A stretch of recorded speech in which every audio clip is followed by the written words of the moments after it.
বান্দা। আল্লাহ রাব্বুল আলামিন যার প্রতি সন্তুষ্ট হয়ে গেছেন এমন বান্দার আত্মা নিয়ে আসা হয়েছে। আমার ভাইরা, আমার বন্ধুগণ, দরজা খুলে দেওয়া হবে আর আসমানে ফেরেশতাগুলো তার আত্মাকে অভ্যর্থনা জানাতে থাকবে। বলুন সুবহানাল্লাহ। আল্লাহ রাব্বুল আলামিনের কাছে যখন আত্মাকে নিয়ে যাওয়া হবে, আল্লাহ রাব্বুল আলামিন ফেরেশতাদেরকে বলবেন, রে আমার ফেরেশতারা, আমার এই বান্দার রূহকে তোমরা ইল্লিয়িন নামক নিয়ে যাও, তোমরা সম্মানিত একটি জায়গায় তোমরা নিয়ে যাও। সেখানে নিয়ে যাওয়ার পরে আল্লাহ রাব্বুল আলামিন ওই বান্দার রূহকে আবার আল্লাহ রাব্বুল আলামিন তার দেহের মধ্যে ফিট করে দিবেন। আল্লাহ রাব্বুল আলামিন তার কবরকে জান্নাতের সাথে আল্লাহ রাব্বুল আলামিন সংযোগ করে দিবেন। আর যারা দুনিয়াতে অন্যায় করেছে, অবিচার করেছে, জুলুম করেছে, নির্যাতন করেছে, কোরআনে কারীমের সাথে কোনো সম্পর্ক রাখে নাই, আলেমদের সাথে সম্পর্ক রাখে নাই, আল্লাহ রাব্বুল আলামিন তাদের সম্পর্কে বলেন, লা তুফাত্তাহু লাহুম আবওয়াবুস সামাই ওয়া লা ইয়াদখুলুনাল জান্নাতা হাত্তা ইয়ালিজাল জামালু ফি সাম্মিল খিয়াত। অন্যায়কারী বান্দার যখন রূহকে কবজ করা হবে, জানকে যখন ফেরেশতারা তার দিল থেকে, তার শরীর থেকে যখন বের করতে আসবে, আল্লাহ রাব্বুল আলামিন আযাবের ফেরেশতাগুলোকে পাঠাবেন। তার চতুর্পাশে যখন আযাবের ফেরেশতারা দাঁড়িয়ে যাবে, ফেরেশতার চেহারা দেখার সঙ্গে সঙ্গে সে পাগলের মতো হয়ে যাবে, এদিক সেদিক বড় বড় নজর দিয়ে তাকাবে, নিজেকে বাঁচানোর জন্য হাজারো চেষ্টা করতে থাকবে, কিন্তু সেদিন কোনো উপায় থাকবে না। আল্লাহ রাব্বুল আলামিনের এই ফেরেশতাগুলো, আযাবের ফেরেশতাগুলো, জাহান্নামের ফেরেশতাগুলো দুর্গন্ধযুক্ত একটি বস্তার সালার মধ্যে তার আত্মাটাকে ঢুকিয়ে নেবে। ঢুকিয়ে নিয়ে যখন আসমানের দিকে যাওয়া শুরু করবে, যাওয়ার সময় তার এই রূহের আত্মার দুর্গন্ধের কারণে সমস্ত ফেরেশতাগুলো দূরে সরে যাবে আর বলবে, কোন বদনসিব বান্দার আত্মাকে নিয়ে যাওয়া হচ্ছে। আমার ভাইরা, আমার বন্ধুগণ, ফেরেশতারা বলতে থাকবে, অমুক বদনসিব বান্দার আত্মা নিয়ে যাওয়া হচ্ছে। আসমানে যখন নিয়ে যাওয়া হবে, আসমানের দরজা খুলে দেওয়ার কথা বলা হবে, আসমানের দরজা খুলে দেওয়ার কথা যখন বলা হবে, আসমানের ফেরেশতারা যখন ফেরেশতাদেরকে বলা হবে, এটা তো অমুক বদনসিব বান্দার রূহ নিয়ে যাওয়া হচ্ছে।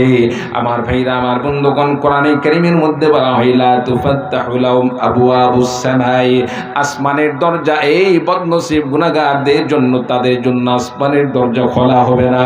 আল্লাহ রাব্বুল আলামিন বলবেন, তার আত্মাকে জাহান্নামের মধ্যে তোমরা নিক্ষেপ করে দাও। লা তুফাত্তাহু লাহুম আবওয়াবুস সামাই ওয়া লা ইয়াদখুলুনাল জান্নাতা। আল্লাহ রাব্বুল আলামিন তার জন্য তার রূহকে তার দেহের মধ্যে ফিট করে দিয়ে যখন তার কবরের মধ্যে রূহকে সেখানে দিয়ে দিবেন, তার কবরকে জাহান্নামের সাথে সংযোগ করে দেওয়া হবে।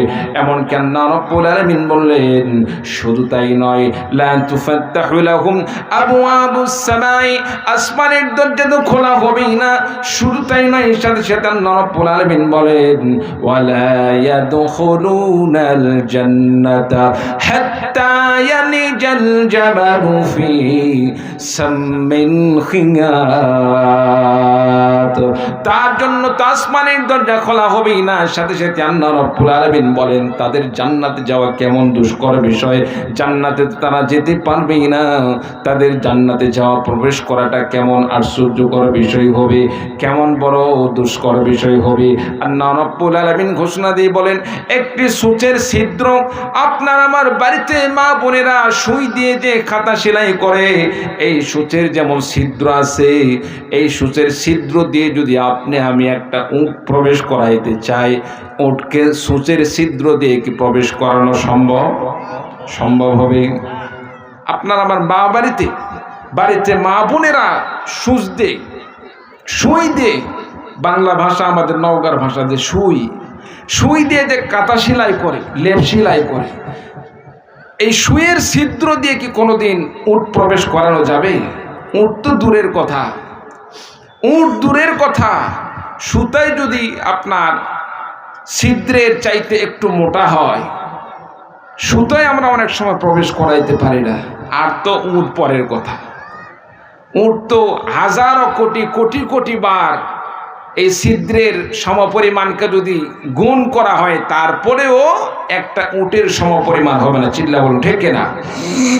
আল্লাহ তাআলা সেই জিনিসটাই বুঝাইতে চেয়েছেন। একটি সূচের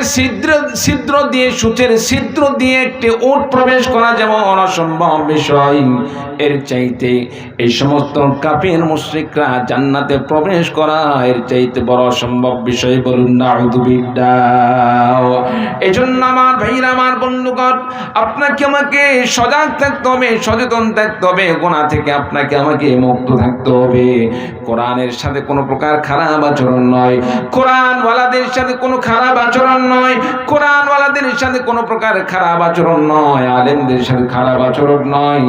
যারা কোরআনের সাথে খারাপ আচরণ করবে, আলেমদের সাথে খারাপ আচরণ করবে, আল্লাহ রাব্বুল আলামিন তাদের ঠিকানা দিবেন জাহান্নাম। বলুন নাউযুবিল্লাহ। ওয়া কাযালিকা নাজজিল যালিমিন। আল্লাহ রাব্বুল আলামিন বলেন, আমি তো জালেমদের জন্য, যারা দুনিয়াতে জুলুম করবে, অন্যায় করবে, নির্যাতন করবে, আমি আল্লাহ রাব্বুল আলামিন জালেমদের জন্য এই ফয়সালা রেখেছি। আমার ভাইরা, আমার বন্ধুগণ, শুধু তাই নয়, এই কাফের মুশরিকরা যারা কোরআনের সাথে খারাপ আচরণ করে, আলেমদের সাথে অত্যাচার করে, জুলুম করে, নির্যাতন করে, তাদের কবরের মধ্যে কি অবস্থা হবে? লাহুম মিন জাহান্নামা মিহাদু ওয়া মিন ফাওকিহিম গাওয়াশ। আপনি আমি এই যে শীতের রাত্রিতে আপনি আমি একটু আরাম পাওয়ার জন্য কি করি? বাসায় যে আপনার আমার খাট রয়েছে, খাটের মধ্যে তোশকটা যদি একটু নরম হয়, একটু মোটামুটি আপনার পশমি হয়ে থাকে, কিংবা শিমুল তুলার যদি তোশকটা হয়ে থাকে, আপনার আমার সেখানে শুয়ে থাকা, আরাম করাটা কিন্তু অনেক আরামদায়ক হয়ে থাকে। কি বলেন ঠিক কিনা?